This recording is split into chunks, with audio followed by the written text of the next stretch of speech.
이전 강의에서 줄곧 영어는 제한된 굴절로 다양한 의미를 만들어내야 된다고 말씀을 드렸습니다. 그 말인즉 하나의 형태에 여러 가지 의미와 기능을 덮어 써서 다의어가 필연적으로 등장할 수밖에 없음을 의미합니다. 형태 하나에 의미가 하나만 대응되는 1대1이 아니라는 것을 계속 강조드립니다. 그렇다면 너무나 당연하게도 영어를 배우는 학습자는 그것들을 분류하고 구별할 수 있어야 될 겁니다. 그런데 문제는 1대1 대응이 안 되는 단어가 내용어가 아니라 기능어인 경우입니다. 내용어는 자기 고유의 핵심적인 뜻과 의미를 가진 분사로서 명사, 형용사, 동사, 부사가 내용어에 해당됩니다. 기능어는 전치사, 지시사, 관사, 대명사, 의문사, 접속사처럼 핵심적인 뜻과 의미 영역을 담당한다기보다는 문장 내에서 문법적인 기능을 위해서 사용되는 품사들입니다. 비유를 하자면 내용어가 뼈에 해당이 되고 기능어는 관절에 해당이 됩니다. 아무래도 우리는 기능어보다는 내용어를 쉽게 이해하고 받아들입니다.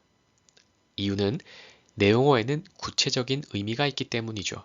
내용어 한 단어에 뜻이 여러 개인 경우는 뜻을 외우는 것이 비록 귀찮긴 하겠지만 적어도 혼란스럽게 느껴지지는 않을 겁니다. 그렇지만 문장 내에서 하는 문법적 기능이 중요하고 의미는 상대적으로 흐릿하게만 존재하는 기능어에 또 다른 문법적 기능이 추가가 되면 혼란이 가중될 수밖에 없습니다. 앞에서 배웠던 that과 when이 대표적인 기능어입니다. that은 지시사, 대명사, 명사절을 이끄는 종속 접속사라는 것을 배웠고요. 이번 시간과 다음 시간을 통해서 주격 관계 대명사, 목적격 관계 대명사라는 것을 학습하시게 될 겁니다. when은 의문부사 그리고 부사절 종속 접속사가 된다는 것을 배웠습니다. 기능어로 분류되는 대부분의 단어들은 기본적으로 여러 가지 분사를 지닙니다. 복잡하고 헷갈리는 내용이지만 잘 정리하시면 어렵지 않게 느껴지실 겁니다. 우리가 오늘 만나게 될 새로운 분사도 이렇게 내용어가 아니라 기능어에 여러 기능과 의미가 덧붙여진 분사입니다. 사실 영어 공부를 하면서 많은 학생들이 가슴이 꽉 막힌 듯한 느낌을 받고 가장 혼란을 느끼고 심하면 영어 공부에 손을 놓게 되는 지점이 대략 이번 강의에서 새롭게 배우게 될 이 품사를 접하고부터라고 해도 과언이 아닙니다. 아마 무엇 때문에 혼란스러운지 정리가 안 될 만큼 혼란을 느꼈을 것 같은데 이 강의를 통해서 그 답답함을 해소하실 수 있으실 것 같습니다. 이번 강의에서 공부할 품사는 바로 관계대명사입니다. 관계대명사는 파트 2 마지막 수업에서 배웠던 의문대명사와 지난 시간에 배웠던 대명사의 연장선에 있습니다. 관계대명사라는 이름 안에 대명사가 있다는 것에 주목해 보겠습니다. 지난 시간 대명사를 처음 배울 때 대명사에는 어떤 종류가 있는지를 살펴봤었는데 관계대명사도 종류에서부터 시작해 보겠습니다. 관계대명사에는 who, which, that, what이 있습니다. 대명사는 사실 그 단어를 보자마자 품사가 대명사라는 것을 바로 알 수 있습니다. I, he, you, she, we, they라는 대명사는 물론 격이라는 것이 있어서 형태가 달라지겠지만 대명사라는 것을 보자마자 알 수 있습니다. 그렇지만 관계대명사는 그 단어만으로는 품사가 관계대명사라는 것을 확신할 수가 없습니다. 왜냐하면 기능으로서 다른 품사도 겸하고 있기 때문이죠. 이것이 관계대명사를 헷갈리게 만드는 첫 번째 요인입니다. 우리가 이미 앞에서 봤던 품사와 형태가 동일합니다. 혹시 무엇인지 기억이 나십니까? 의문 대명사에 있던 단어들과 형태가 동일합니다. 결국 who, which, what 이라는 것은 의문 대명사도 될 수 있지만 관계 대명사도 될 수 있다는 겁니다. 의미를 보시면 차이점과 공통점을 아실 수 있습니다. 관계 대명사와 의문 대명사는 둘 다 대명사, 즉 명사로서 주어, 목적어 자리에 들어갈 수 있습니다. 사람과 사물을 구분하고 있고요. 관계대명사 who는 뜻이 그가, 그를, which는 그것이, 그것을 이란 뜻이고요. 관계대명사 that은 둘 다 가능합니다. 그가 그를, 그것이 그것을. 관계대명사 what은 무엇 무엇 것이, 무엇 무엇 것을 이란 뜻입니다. 의문대명사 who는 누가 누구를, which는 어느 것이 어느 것을, what은 무엇이 무엇을 이란 뜻입니다. 둘 다 주어가 되고 목적어가 된다라는 것 아시겠지요? 이번에는 차이점을 보도록 하겠습니다.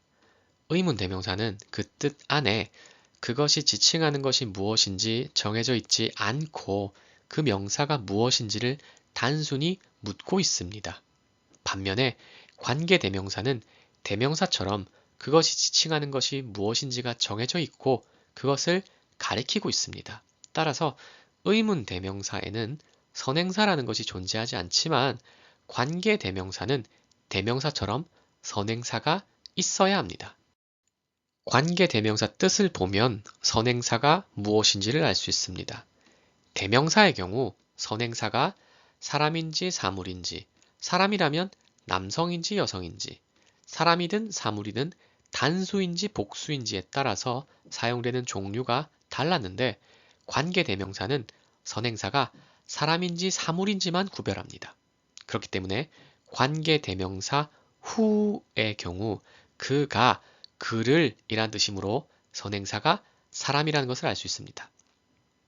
관계대명사 which의 뜻은 그것이 그것을 이란 뜻이므로 선행사가 사물이라는 것을 알 수 있습니다. 관계대명사 that의 뜻은 그가 그를 그것이 그것을 모두가 될 수 있으므로 선행사는 사람, 사물 둘 다 될 수 있다는 것을 알 수 있습니다.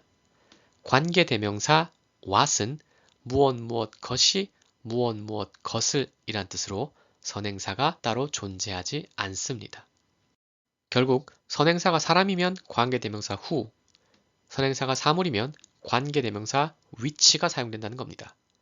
관계대명사 that은 대명사 they처럼 선행사가 사람이든 사물이든 둘 다 사용됩니다. 그리고 관계대명사 what이라는 건 선행사가 따로 존재하지 않습니다. 대명사를 설명드리면서 선행사에서 대명사로 가는 방향보다 대명사에서 선행사를 찾는 역방향이 더 중요하다고 말씀드렸었는데 그 내용이 관계대명사에서도 여전히 적용됩니다. 명사가 하나만 있는 것이 아닐 수도 있고요. 명사가 반드시 해당 절이나 문장에만 있는 것이 아닐 수도 있습니다. 단순히 한 단어 명사뿐만이 아니라 명사구, 명사절을 가리킬 수도 있습니다. 그래서 선행사를 찾는 게 결코 쉽지 않습니다. 문맥을 정확히 이해하고 여러 가능성이 존재한다면 가장 적절한 것이 무엇인지를 따져나가야 되기 때문에 관계대명사는 대명사와 마찬가지로 굉장히 문맥지향적인 품사입니다.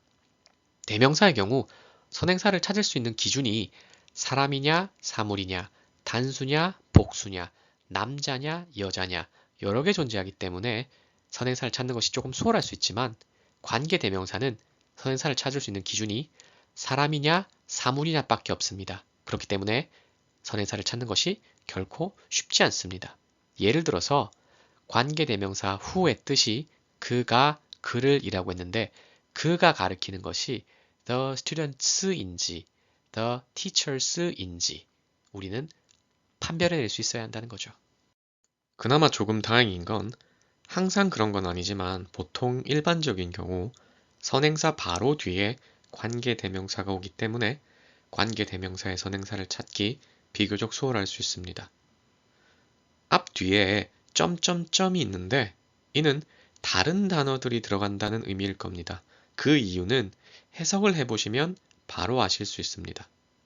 학생들, 그들은 또는 학생들, 그들을 이라는 말로는 아직 문장으로서 완성이 안 됐다는 것을 알 수 있습니다.